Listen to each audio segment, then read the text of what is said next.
Today, Montana Governor Steve Bullock came to Washington, D.C. to tell the nation his plan for dealing with gun violence following the tragic mass shootings in El Paso, Texas and Dayton, Ohio. I talked to the 2020 presidential hopeful to hear what he had to say about a few other issues like President Trump and the influence of dark money on politics. We need to acknowledge that the NRA and other extremist groups have a stranglehold on our politics. And that stranglehold is caused by fists full of dark money.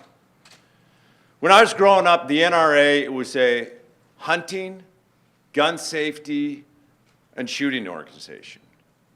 Now it's nothing more than a political organization designed to tear us apart. Taking on the corrupting influence of money in our elections has to happen. But DC's inability to do so can't be the excuse for continuing inaction. I come from the West.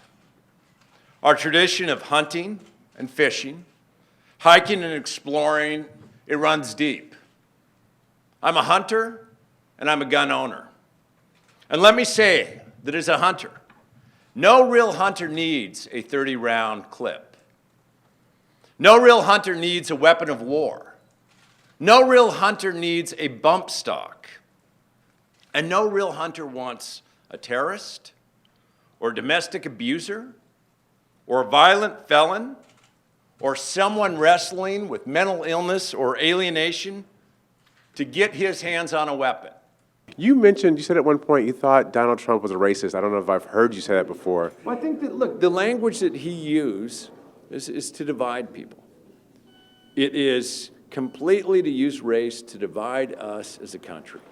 And to be able to say these things and then say that we're speaking or we should speak as one country against racism when he's used race to divide this country where he's equivocated in Charlottesville, sure. Like, I don't know certainly what's in his heart, but all of his actions, what he says, and the way he performs is certainly racist. Do you think he's responsible for what happened in El Paso? No, I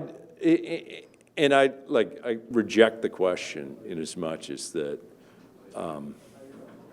there's people in a community torn apart from a horrible, violent, and tragic act. I mean, I think he is, the language that he's used is inappropriate, giving license to people at times that may think that this president has his back is inappropriate. But I wouldn't try to say, here's who's responsible. I'd say, let's, moving forward, try not to have this dialogue again. You talked a lot about dark money. Would you say you've been at war with dark money? Look, it's been in the fight of my career. And it's, some people say that this is a fringe issue, but when we talk about climate change, when we talk about gun safety and gun violence, when we talk about economic inequality, when we talk about prescription drug prices, so much of it is if we don't actually address the corrupting influence of money in the system that drives this city, we're not going to address all of those issues. Have you talked to President Obama or President Clinton since you've been running? Have they given you any advice? I did have a chance before I ever got in to sit down with the both of them.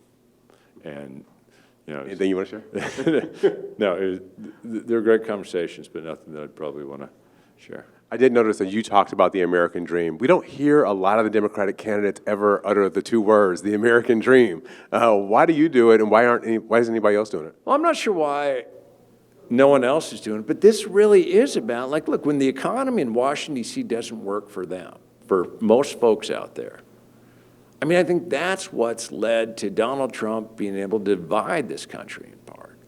And from my perspective, all folks want is a fair shot. They don't want, people that I'm talking to, they don't want free everything, they don't want all these, but they want to believe that if you work hard and play by the rules, you can live better than your parents. And that no longer exists in this country. So Democrats aren't also talking about some of the base economic issues. I don't think we're going to connect with everybody in this country that we need to. Okay, last question. From 1976 to about 2000, 4 out of 5 presidents were governors. Since 2004, we've had about 9 governors run for president. None of them have made it. Why not governors anymore? What's going on with the governors? Well, I think that, maybe on the one hand, the rules have changed and it's just all about who's on Twitter the most and that visibility. But I think that governors actually get things done. And that's Barack Obama's first-term senator. The last senator on our side that we successfully nominated before that got elected was John F. Kennedy. So I think I do bring something different to the race where it's not just about talk, it's about have you gotten things done to make a difference in people's lives? All right, you think it's going to work this year?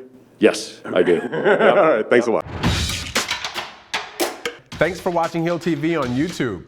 Be sure to click subscribe and hit the bell so you know when we post new videos. And head to thehill.com for all the latest political news.